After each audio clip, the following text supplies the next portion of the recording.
Hi, everyone. Welcome to JSATV. We are shining the spotlight yet again on the leaders shaping the digital infrastructure industry over here on JSATV Live. And I am here with one of those very leaders. I am Candace Ipo's EVP of JSA, and I'm here with Larry Yang, Chief Product Officer for Phononic. Welcome, Larry. Hi, Candace. Very nice to meet you, and thanks for having me on. Absolutely. I'm really excited to dive right into this conversation. So, this is your JSA TV debut. So, let's start with just a bit of a stage setting question, a little bit about trends. So, how would you describe the biggest AI driven trends that you're seeing right now in the data center market? I think one of the biggest trends going on now is around the increasing power demands for AI data centers. But it's important to keep in mind that most people, when they think about the power demands, are thinking about electricity. But remember that every watt of electricity that goes into a data center becomes a watt of heat that has to get out. And so when OpenAI talks about their 5 gigawatt Stargate data center, that's 5 gigawatts of heat that is being emitted from that data center, which is enough heat to heat a city twice the size of Detroit throughout an entire Michigan winter. And it's not just the amount of heat, it's the heat density.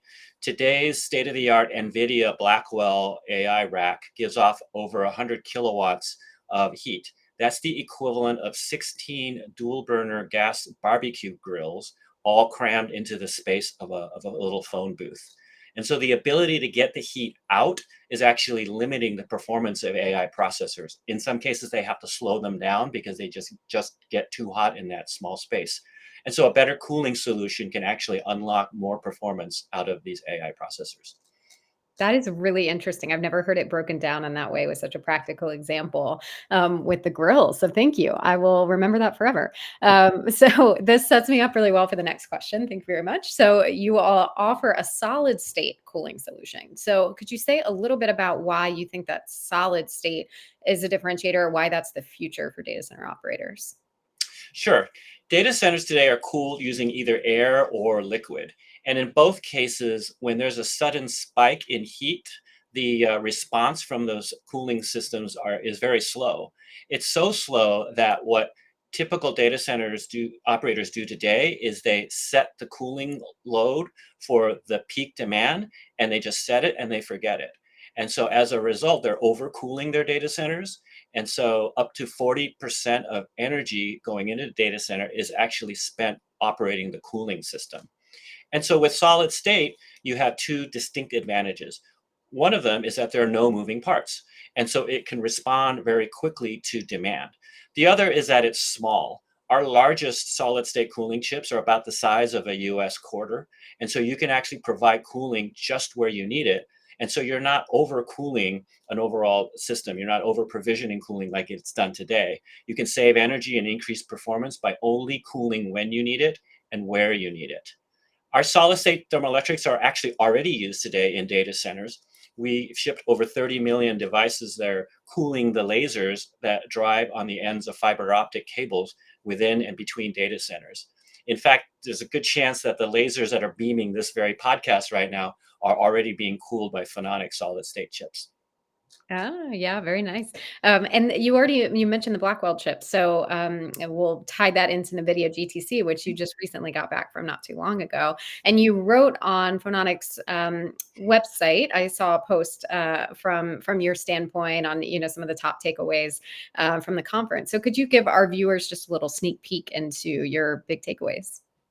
Yeah, I was just at GTC last month. It's a fun conference. There's a lot of great talks on the latest technologies. Jensen Huang, CEO of Nvidia, his keynote is always amazing. And my favorite part is the show floor, where you're kind of walking around and you get to see all the different vendors and all the players in the whole Nvidia ecosystem. My three takeaways, if you will, is one is what is actually driving the increase in AI processing. It's not slowing down. Two, how that demand will translate into an increased demand in cooling. And three, how that cooling demand is driving an inevitable progression in innovation.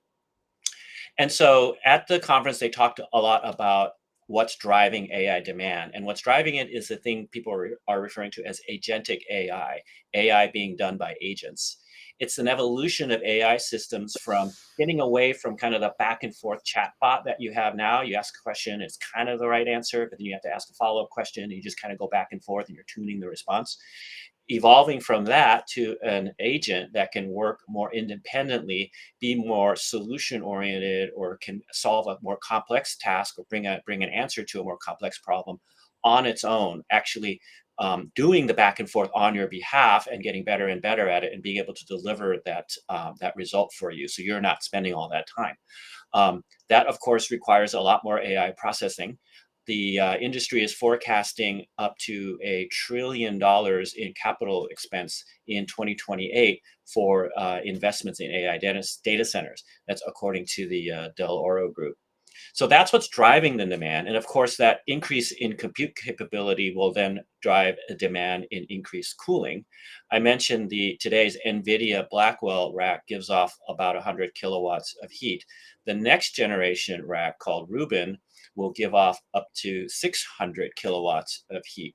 That's 5 to 6 times more heat and heat density. And so that's the equivalent of 80 gas barbecue grills within the space of a phone booth. I don't even think you could physically fit 80 barbecue grills in a phone booth. And so that demand will drive kind of my third takeaway, which is this inevitability of innovation. Jensen Huang used a phrase I really liked, which was your revenues will be power limited. And so he's speaking to his customers and how this agentic AI and other capabilities will be driving the potential for increased revenues, but you need to invest in power and cooling in order to unlock those revenues. And you're already seeing some examples of the innovation going on in this segment. Microsoft has experimented with immersing data centers underwater to use seawater to keep it cool. Digital Realty is building data centers next to rivers so they can use river water to keep data centers cool.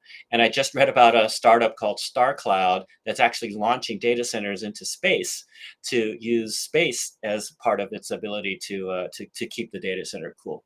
So there's some pretty crazy innovations going on there, but that's because I think there's a big problem here that needs to be solved. And so there's this inevitability that you'll see a lot of investment in cooling.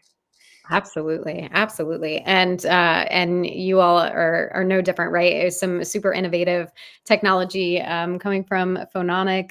So where should folks go to learn more about you guys? Yeah, you should certainly visit our website. This QR code here you're looking at will take us to phononic.com. We've got several joint projects going on with chipset manufacturers, cooling suppliers, and server manufacturers that you'll be hearing more about in the coming months. We're also active with the Open Compute Project. That's an organization made up of over 100 companies collaborating to solve shared problems across the entire compute industry. And so you'll see us giving talks and participating there. And if you're interested in learning more or want to collaborate on a problem, feel free to reach out to us, reach out to me, and let's chat more. All right, and that's Larry Yang. You can find him right there on LinkedIn, and definitely check out phononic.com. Use that QR code if you'd like to get there really quick. Thank you so much, Larry, for sharing this with us and for joining us on JSATV. Thanks for having me. This was fun. Let's do this again soon. Yeah, absolutely. And thank you to all of our viewers who keep us live and on the air. Thank you for tuning in, and happy networking, everyone.